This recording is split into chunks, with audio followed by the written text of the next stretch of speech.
Now in Richmond Independent Radio News, Rick Waugh challenges Congressman Cantor at a local book signing. Rick Waugh, a Democrat from Richmond's West End, is running for Congress in the hopes of replacing longtime Republican Congressman Eric Cantor. Waugh, a Louisa County social worker, feels he represents a wider base, the average Joe.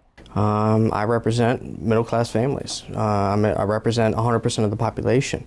I represent folks who are hard-working, not just folks who are privileged. His first leap into politics was on the Obama campaign. He used grassroots tactics to spread the word not only in Richmond, but nationwide. Actually, originally I started making some phone calls in Iowa and New Hampshire, from my house, trying to do some persuasion phone calls.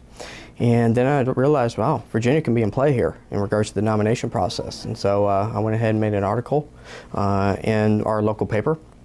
And we started with about 5 volunteers.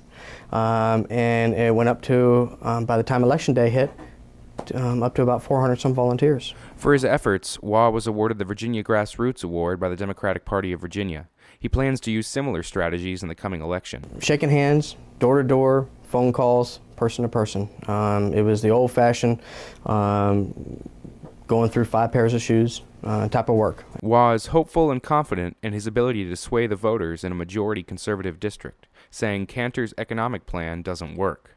We will get the people to the polls, and a good decision will be made to where we will have a better economy. We will have the things that we have not seen for the last 10 years of Eric Cantor's representation.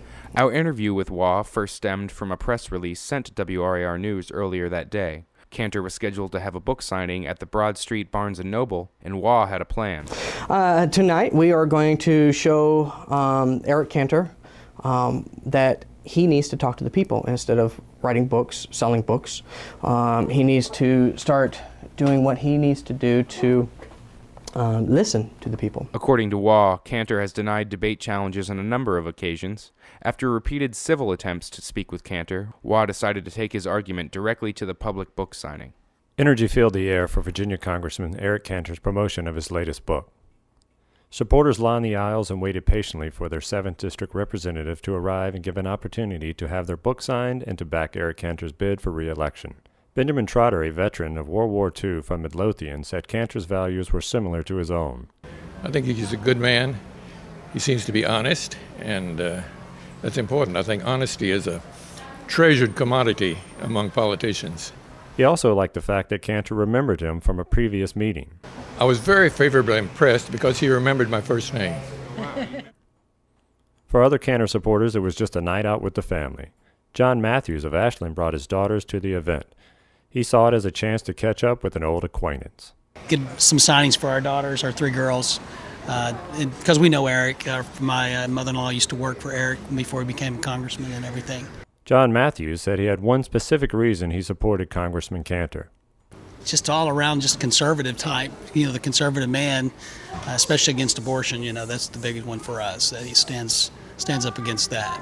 Eric Cantor arrived and the book signing got underway. Outside, Democratic candidate Rick Waugh and his supporters protested Cantor's book signing and his refusal to debate with other candidates. Protester Steve Morris of Glen Allen disapproved of the event and Cantor's book. I think it's just a publicity stunt for him. The ideas in his book are kind of, there are a lot of them that are wrong. I've heard about it.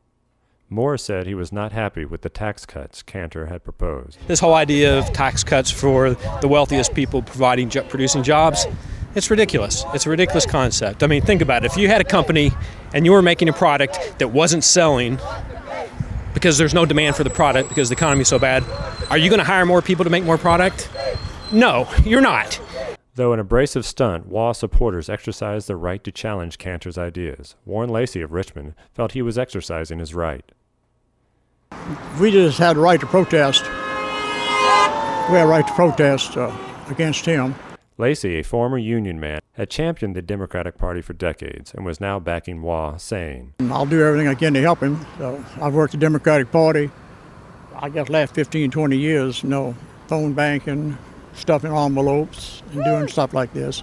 Another supporter, Roger Hildreth of Richmond, said Cantor's closest confidant was capital. The change is long overdue for Eric Cantor. Eric Cantor is a friend of the money, and we need somebody who's a friend of the people. Waugh had one parting message for his opponent. Every time he comes into this district, we're going to be challenging him to a debate every single time. And there's not that many times he comes to this district, so. We want